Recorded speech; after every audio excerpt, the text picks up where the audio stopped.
ជា10នាទីទៅណាបងណាបាទយើងថតរូបមើលលេងទៅបាទ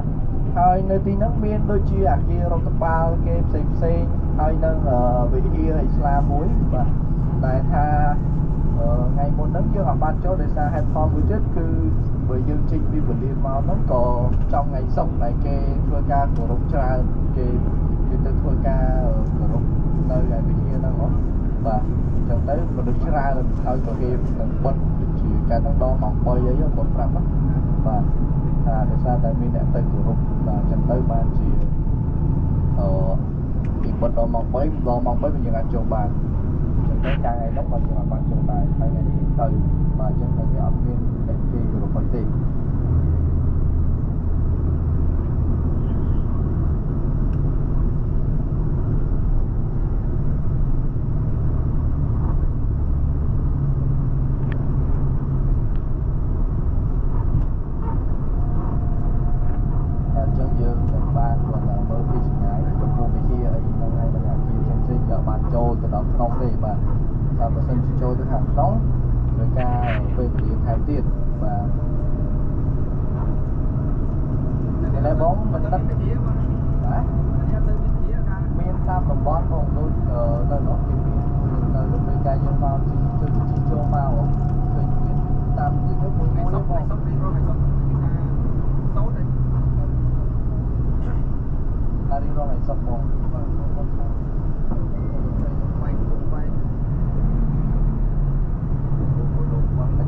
ថ្ងៃសុក្របងពីចាប់ដើមម៉ោង1ដល់ម៉ោង3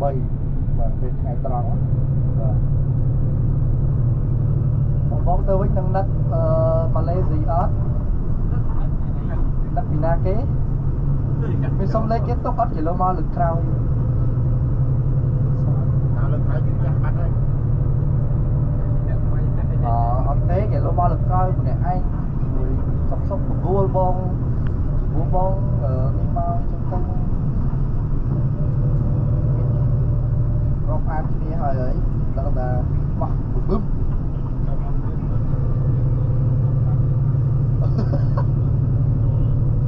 តែតបលភ័យដែរបញ្ចូលជាមកបលេហើយតែសុខភាពឲ្យដល់បាទតែ6ខែក្រោយបាត់តែដឹងណា1ខែក្រោយជាប់មួយនៅសិង្ហបុរីទៀតតែជាប់រហូតចូលបានលទ្ធផលផងចូលមួយទៀត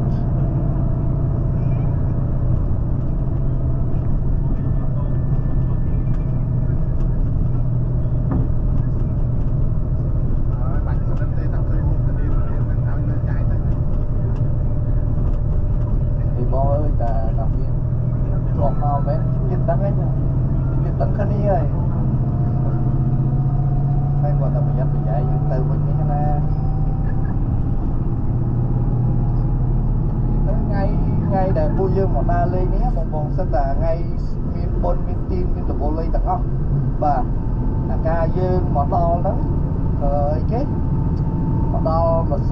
ល់បានមួយថ្ងៃម្សិលមិញពុទ្ធទុកភ័ក្រណាបងណាបាទឥឡូវដល់ថ្ងៃទៅវិញហើយស្អែករវល់ទៀតរវល់ធ្វើអីបងខ្សែចិន